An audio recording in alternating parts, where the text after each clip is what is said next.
Hiya MTNZ, it's Emma here, and I'm chewing the fat today with Katie Flood. Hi, Katie. Hi, nice to talk to you. So, Katie, tell MTNZ listeners, how do you fit into the landscape of musical theatre and the arts? That's a long story. Currently, I work for Opera Australia as my title is Technical Projects Coordinator, but I've had a few different roles since I've been there, mainly in like business operations or company management. And yeah, I kind of arts management field is where I fit. And now I'm currently back home in Auckland, awaiting coronavirus. Right. So tell us about your journey in musical theatre, because it hasn't always been arts management. No.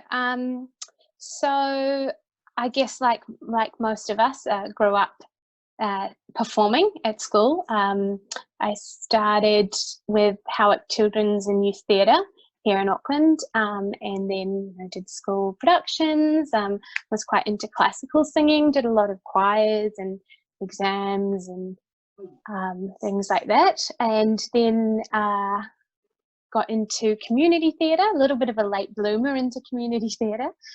Started with, I did a few things with Acting Out Theatre Company and Papakura Theatre Company, and then Auckland Music Theatre as performing. And then I started to realise actually I quite like being behind the scenes and get just as much satisfaction out of that and seeing the whole concept and everything come together. So then turned my hand to directing and did the Auckland Music Theatre Interns Program, assisted on Mamma Mia, and then went on to direct Dogfight at Auckland Music Theatre. And so that's how that journey kind of evolved. And then on the other side, I was working in event management. I did a couple of theatre internships in New York, and then kind of both sides collided and ended up working in theatre. And it was before you went to Sydney, you were with New Zealand Opera. Yeah, I was with New Zealand Opera for about 2.5 years, I think.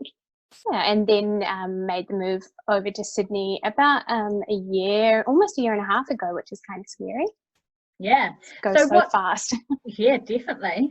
And what's the biggest highlight been since you've been over with Sydney Opera?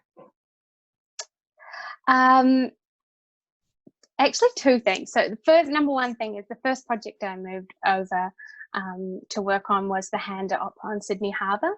We did West Side Story last year, and I was the company manager for that. And that was I had to manage a cast and crew of over 150 people, and we were performing to outdoor audiences of 3,000 people in all weathers, rain, hail, shine, and it was just, sorry, my alarm is going off.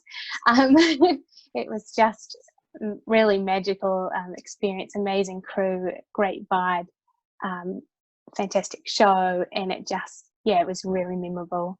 And then I guess the other memorable thing is you'll never forget the first time you walk in the stage door at the Sydney Opera House. That's pretty special as well. Yeah. Very cool. So you said that you're back in Auckland during lockdown.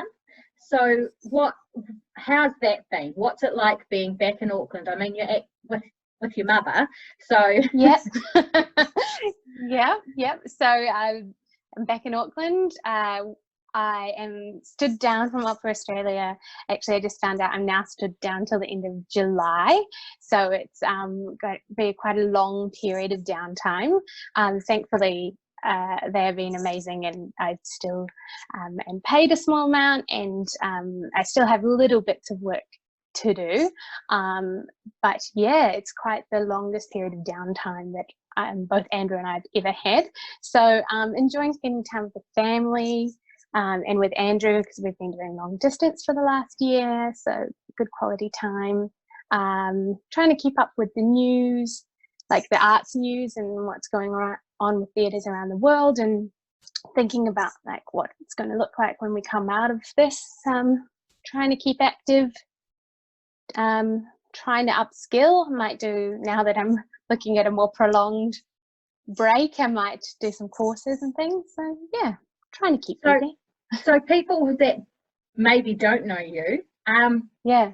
you've mentioned Andrew a few times. For people that don't know, so Andrew Potvin is Katie's husband, and many of MTNZ will know Andrew through iTicket. Yes, yes. So he works in the arts as well. So we thankfully we're both in a similar situation. So we're able, and what most of my family keep each other occupied. They've been playing golf in the backyard and things like that. So. And you had actually been in America with Andrew just before this kind of, I mean, it was happening, but it hadn't totally taken over yet, had it? Yeah, so Andrew had been on tour with Indian Ink Theatre Company and tour managing their tour of Mrs. Krishnan's Dairy, and sorry, not Mrs. Krishnan, Mrs. Krishnan's Party, and I was lucky enough to Opera Australia let me take some leave and go on the road with him for a month, which was amazing and just incredible timing. We and for the last 2 weeks we were in Hawaii, and we just left just as the first case of COVID had been reported in Hawaii, and just got back. Well, I flew back to Sydney and he was back to here really just in the nick of time before things started shutting down. So that was lucky, and great memories to look back on now. Yeah.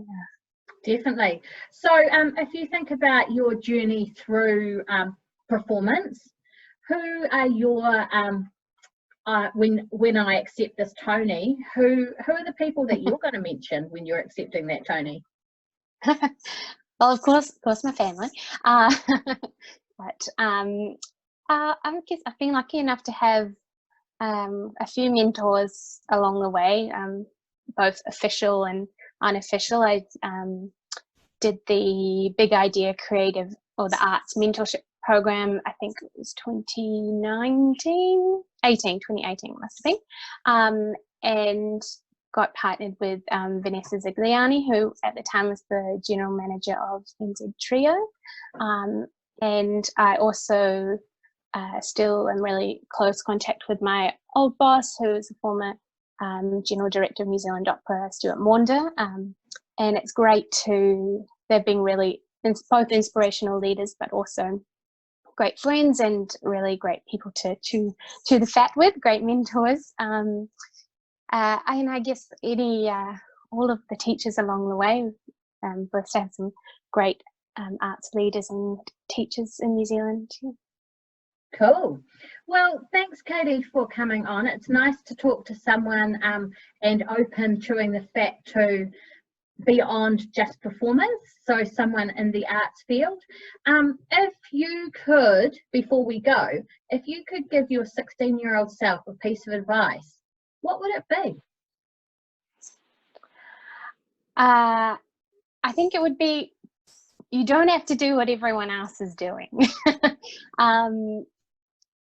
You know, when you're leaving school or maybe at university, you feel a lot of pressure, not only to fit in with, I need to do business or law or commerce or whatever that may be, but also in the arts world. You know, most of us grow up performing, and for me, for a while, you know, you thought, I'm going to be a performer. I love performing, but because everyone else around me is going to go to university and study performing, but actually, and take a step back, and of course it takes a while to realize actually I get, you know, just as much satisfaction from, like I said, being behind the scenes, and yeah, you don't have to just do what everyone else is doing. Have a go at everything, especially while you're young, and all the different theatre trades, because you might find something out there still within the theatre or arts industry that you like just as much as performing. And yeah, so be open to that. That's fantastic. Well, thank you so much, and all the best for the rest of your time. As you've said, Thanks. Your extension of time. So it does feel like time. Yeah. On a positive note, if you're here in New Zealand for that long, it means we're more likely to see each other in person. Absolutely, yeah. Great silver lining is hopefully we'll be out of lockdown soon and we'll be able to see all the Kiwis that have come home from overseas. That'll be great. Exactly. So thanks so much, MTNZ, for tuning in to another episode of Chewing the Fat. Watch out next time. I'm catching up with Ian Reid, our new patron. See you later. Bye.